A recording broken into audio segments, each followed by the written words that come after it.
नमस्कार. चला, आज एका अशा विषयावर बोलूया जो खूपच कॉमन आहे पण तितकाच महत्वाचा सुद्धा, म्हणजे शारीरिक अशक्तपणा. यामागे नक्की कोणती 10 मुख्य कारणं असू शकतात ते आपण सविस्तरपणे समजून घेऊया. असं होतं ना कधी कधी की काही विशेष काम केलेलं नाहीये पण तरी सुद्धा शरीरात अगदी त्राणच उरलेला नाही असं वाटतं. ही भावना तशी खूपच ओळखीची आहे नाही का? पण यामागे नेमकं काय दडलेलं असू शकतं हे समजून घेणं खरंच महत्वाचं आहे. तर बऱ्याचदा असं होतं की अशक्तपणाची कारणं आपल्या रोजच्या जगण्यातच, आपल्या सवयींमध्येच दडलेली असतात. आपण त्यांना एनर्जी थीव्स किंवा सोप्या भाषेत ऊर्जेचे चोर म्हणू शकतो. चला तर मग बघूया, हे चोर आहेत तरी कोण?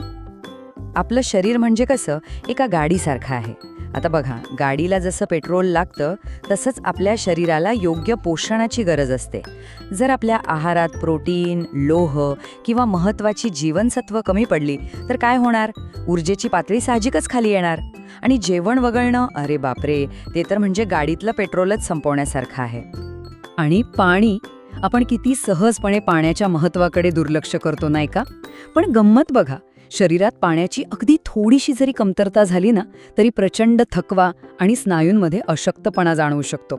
म्हणूनच दिवसभरात पुरेसं पाणी पिणं हे खरंच खूप गरजेचं आहे. झोप म्हणजे काय?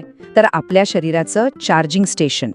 आता विचार करा, जर हे चार्जिंगच नीट झालं नाही, म्हणजे समजा झोप अपुरी झाली किंवा झोपेची वेळ सारखी बदलत राहिली, तर दुसऱ्या दिवशी काय होणार? बॅटरी डाऊन झाल्यासारखंच वाटणार ना? मग मानसिक आणि शारीरिक थकवा हमखास येतो. इथे ना एक गंमत आहे, एक विरोधाभास. आपल्याला काय वाटतं की आराम केल्याने ऊर्जा वाचते, पण खरं सांगू, शारीरिक हालचालींच्या अभावामुळे उलट स्नायू कमकुवत होतात आणि आपला स्टॅमिना कमी होतो. याच्या अगदी उलट, नियमित व्यायामामुळे शरीराची ऊर्जा पातळी सुधारते. इथे use it or lose it, म्हणजे वापरा किंवा गमवा, हा नियम अगदी परफेक्ट बसतो. ठीक आहे, तर आतापर्यंत आपण आपल्या रोजच्या सवयींबद्दल बोललो.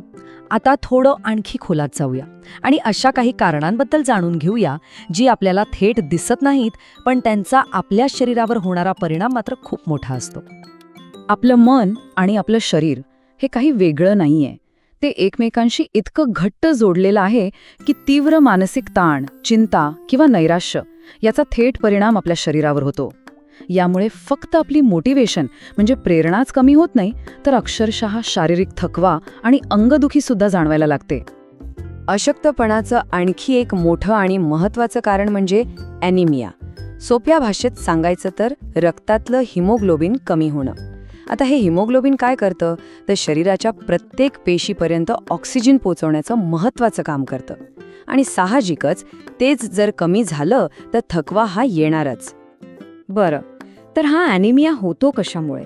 सगळ्यात कॉमन कारण म्हणजे लोहाची कमतरता. याशिवाय काही दीर्घकाळ चालणारे आजार किंवा स्त्रियांमध्ये मासिक पाळीच्या काळात जास्त रक्तस्राव होणं, यामुळेही ॲनिमिया होऊ शकतो. आणि याची लक्षणं?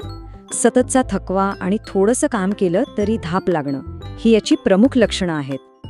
चला, आता आपण अशा काही कारणांकडे वळूया जिथे अशक्तपणा हे एखाद्या मोठ्या वैद्यकीय समस्येचं लक्षण असू शकतं. आणि इथे थोडं गंभीरपणे लक्ष देणं खरंच गरजेचं आहे. मधुमेह म्हणजे डायबिटीज, थायरॉईडचे आजार, विशेषतः हायपोथायरॉइडिझम किंवा हृदयाचे आणि किडनीचे आजार, यांसारख्या आजारांमध्ये सततचा थकवा हे एक प्रमुख लक्षण असतं. का? कारण शरीर आतून या आजारांशी लढत असतं आणि त्यामुळे ऊर्जेची पातळी सतत कमी राहते. त्यामुळे अशा थकव्याकडे दुर्लक्ष करणं अजिबात योग्य नाही. आणि इन्फेक्शन्स म्हणजे कोणताही संसर्ग झाल्यावर आपलं शरीर काय करतं? त्या व्हायरस किंवा बॅक्टेरियाशी लढायला लागतं आणि यासाठी प्रचंड ऊर्जा वापरली जाते. म्हणूनच आजारपणात आणि विशेषतः आजारपणानंतर काही आठवडे अशक्तपणा जाणवणं हे खूपच स्वाभाविक आहे. पोस्ट व्हायरल वीकनेस म्हणतात ना, तो हाच. कधीकधी असंही होतं की रक्तातील साखर किंवा रक्तदाब अचानक कमी होतो आणि त्यामुळे एकदम चक्कर आल्यासारखं आणि अशक्त वाटतं.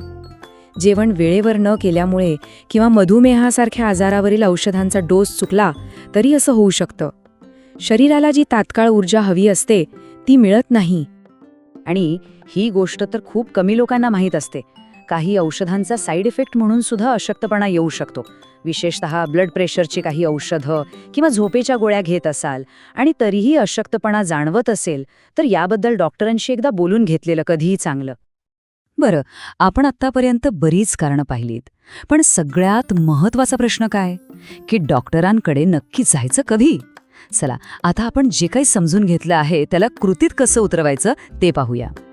हे 3 नियम अगदी पक्के लक्षात ठेवा. पहिलं, जर अशक्तपणा 2-3 आठवड्यांपेक्षा जास्त काळ टिकून असेल. दुसरं, त्या अशक्तपणासोबत वजन कमी होण्यासारखी इतर लक्षणं दिसत असतील. आणि तिसरं, जर हा अशक्तपणा अचानक आणि खूप तीव्रतेने जाणवत असेल. असं काही होत असेल तर अजिबात वेळ न घालवता डॉक्टरांचा सल्ला घेणं हेच योग्य. आणि जाता जाता एक विचार करायला लावणारा प्रश्न. आपण आज जी 10 कारणं पाहिली त्यातलं असं कोणतं कारण आहे असं वाटतं ज्याकडे आपल्या या धावपळीच्या आयुष्यात सर्वात जास्त दुर्लक्ष होतं? यावर नक्की विचार करा. आणि हो, आपल्या आरोग्याची काळजी घ्या. पुन्हा भेटूया